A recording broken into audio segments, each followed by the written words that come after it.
When are you finally getting a house? I get that question constantly, and the actual answer is that I could buy one outright. We're talking about cash without a mortgage, but every time I run the numbers, I still decide against it. So by the end of this video, you'll understand why a house can look like the finish line, but how for most of us, it would actually slow down everything we're building right now. My name is Arno Vanmassenhove, and I learned most of this the expensive way. I lost $65,000 to online scams, spent years figuring out where I'd gone wrong, and eventually learned to rely on the math. Then almost a decade later, I've built a $1.5 million portfolio, helped more than 200 plus people, and documented my entire journey in my bestseller book called Unchained, available with the link under this video. So in this video, we'll be looking at 4 main things now. 1 is why buying a home feels like the obvious next step. 2, what ownership really costs. 3, how the numbers compare. And then 4, what I choose to do with my own money instead. Because between you and I feel that pull too. Most days I walk 10,000 steps past amazing listings in Dubai, Italy, places most people only see on a vacation. And one always stops me. The one with the infinity pool, the view for days, the skyline, the sun that's gazing at you, and the whole fantasy of arrival. And for 3 seconds, it's like I want it. And then I picture what comes with it. For the next 5 to 10 years, part of my life starts to revolve around all the headaches. Paying for it, insuring it, dealing with whatever breaks at 2 a.m., and it also ties me to one city at a point in my life when I still value being able to have that flexibility to move. Because my positions have been netting 30 to 40% a year, with the bigger pairs actually doing upwards of 100 to 150%. Now, I keep coming back to the difference, which is the penthouse would actually consume my capital, while my current positions would actually keep producing around the clock. So let's dive into part number 1, known as the question. See, you might wonder, why does that question come up so often? And the answer is because buying a home has become one of these milestones we use to measure whether our life is moving forward or not. See, it's kind of like this timeline of getting a job, a partner, a home, marriage, and kids. You know, we kind of all hear that sequence so often that it can start to feel like the only sensible way to build a life. And I mean, it made sense in the 1970s when a house cost 2.3 times the average income. It made sense in the 80s at 3x, but it stopped making sense a while ago. In 2024, for example, that number was at 5.1x. And in Belgium, prices jumped over 60% since 2010, while paychecks didn't move. Next, the starter home isn't especially starter friendly anymore. Many people spend decades paying it off, with a large part of their capital actually tied up in one place and one location. A mortgage, on the other side, also changes what ownership means in practice, because if you miss enough payments after losing a job or hitting like a difficult period in your life, well, then that means the bank can take the property back. We saw the same happening during the crisis of 2008. Property often feels calmer because we don't see these values flushing on a screen every day, but the underlying value still keeps moving. And then there are the returns, because buying property is usually kind of like this first option we consider when we have some spare cash on the side. But that means you're entering a mature market alongside millions of other buyers, which makes finding a meaningful opportunity a pretty difficult challenge. That brings us to part number 2, which is known as the real math. Try to sell that house right now with 8 to 15%, and you're going to see how it disappears to things like agents, taxes, concessions. In Belgium alone, registration duties are sitting at 10 to 12.5%. And once all of that lands, you're often just left with 2 to 3.5% a year. Now, at this level, the return may do just a little bit more than preserve your position. Because what matters just as much is what happens to the money you keep on the side. See, the second you put money on a bank account, it becomes like a promise. And that promise is losing 9% of its value every single year. Now, that loss compounds as governments are expanding the money supply to manage debts they cannot easily repay through things like growth and taxation alone. Just think about it, 9 freaking %. That's the rate your money is losing. So let's move to part number 3, known as the side-by-side, because I want to take you into my MacBook here to show you the massive whopping difference between real estate and the digital ATM model. See, what we've just learned a sec ago is that you're paying roughly 10 to 15% on top of the property in terms of closing costs. This means it's a pretty high entry costs for everyday hardworking people to get their hands on a real estate property. You sign, you know there's a weight on your shoulders, and maybe you're having this smile to the outside world, but the pressure is kind of stressing to you. Now, on the other hand side, there's things like a flexible entry with the digital ATM model. There's no costs like 10, 15%, whatever, none of that stuff. It's all a matter of being flexible. Anyone at any level could possibly consider to start it up. Now, real estate is also known as a thing that is pretty slow to sell. In my experience of helping over 200 plus people from around the world, I've helped legal people with a lawyer background that are kind of like this middleman between buyers and sellers in real estate. These people tell it all the time. Settling a deal, even with their legal profession, is getting to a point where it takes 2 to 3 months to go from money inside of bricks to money being like liquid, being able to get that money back. Just imagine you're in the middle of a divorce. You really need that money. You want to end the divorce. You want to sell the property. Now your money is stuck in those bricks and you cannot flip it to get liquid.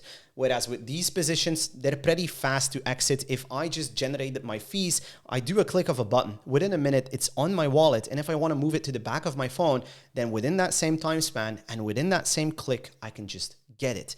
Now, real estate has ongoing fees. You never truly own it. There's taxation on taxation on taxation.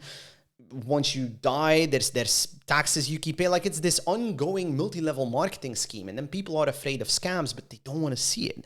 Whereas with digital ATM models, it has low fees. If you do it on a Sunday, lowest possible fees ever. If you do it throughout the week, even, I think those fees are quite okay. And then with real estate, you're often locked to one location. It's like you sign your soul away to live in a place you might eventually love, but if your taste or your overall living experience is changing, then still you're locked to that location with not this direct ability of leaving, because again, it's going to take you some time.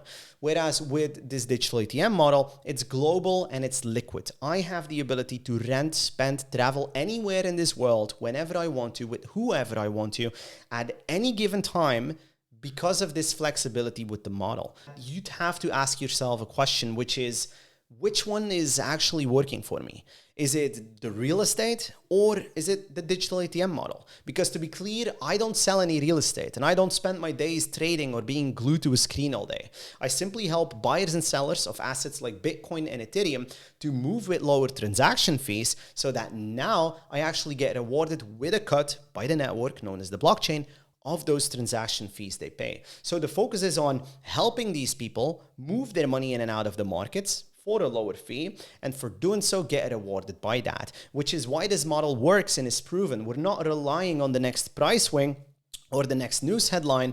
We're actually using those headlines and price swings alongside of the news to see those transactions happening, generate a cut of those transactions, and help people in the process of doing so. So they pay lower fees and we generate our cut. We just looked into the numbers, the comparisons, the side-by-sides. If you decided that this digital ATM model is something you'd possibly like to consider, there's a link below this video to book a quick 30 to 45 minute call with myself or somebody of my team. Right now it happens one-on-one with me, where we can go over where you're at right now, what you're looking to achieve financially, what's kind of been holding you back in doing so, and then map out a tailored plan to you. Now, look, I want to be transparent.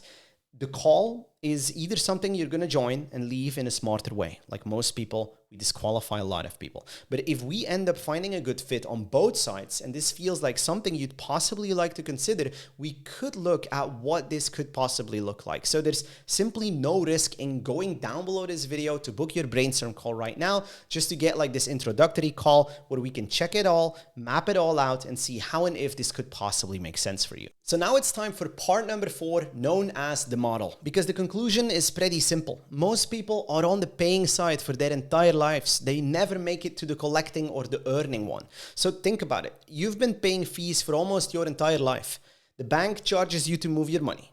The ATM charges you on taking money in, taking money out. And every time someone swipes a Visa or a MasterCard to get a coffee or whatever, fees are being paid.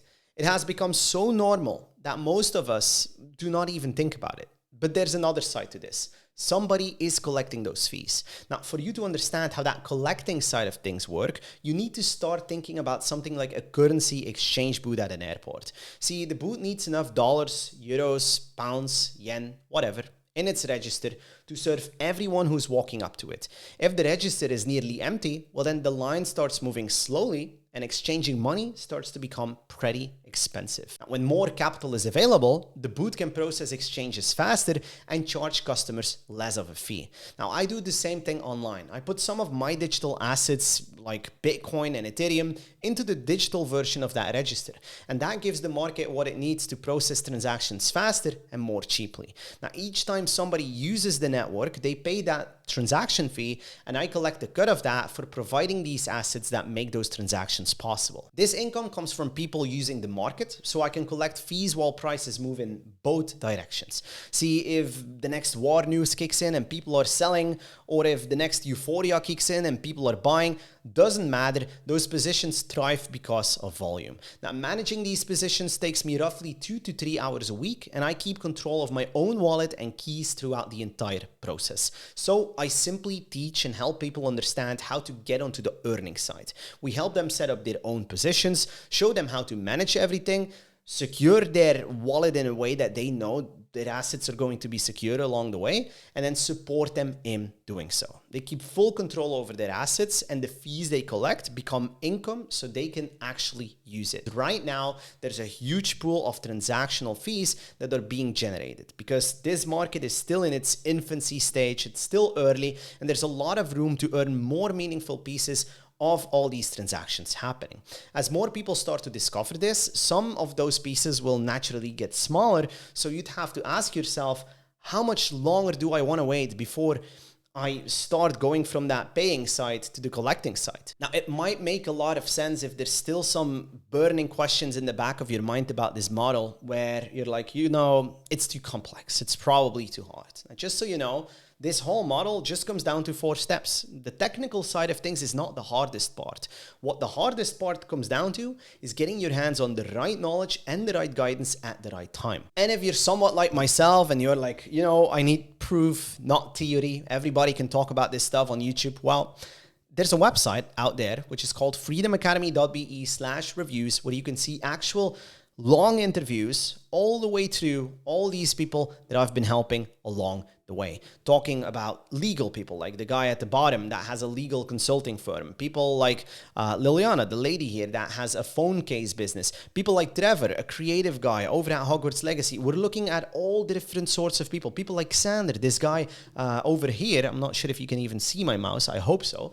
The younger guy that is still going to school, out-earns his teacher passively. These are all things that are pretty cool to share, but I can only share them because what we do works and we generally care about the students we work with. Now, another thing that you might be thinking about is like, if this works so well, why are you giving away the secret recipe, or why isn't everybody else doing that? Well, why am I giving away the secret recipe? Because I generally just love helping people and I want to prevent people from getting scammed. That's the only reason I have this burning fire. I could just leave this thing. I could just stop touching any coaching for the rest of my life and I'd be fine with what I found. But the point is, there's simply too much scam and garbage out there that I want to prevent people from running into it. Now, the other side is, this is unknown, right? Why isn't everybody else doing it? Well, that's the whole point.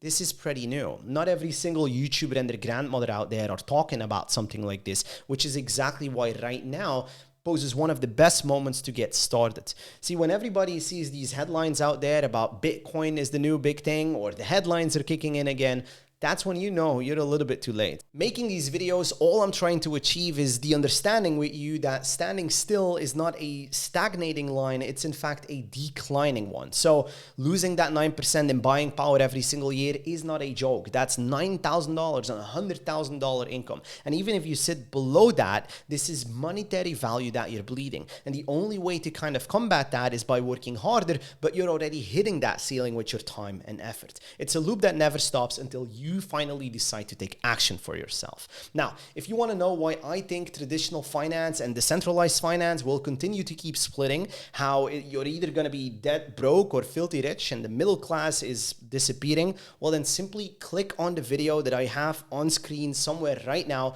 Goes over the entire US debt buyback situation.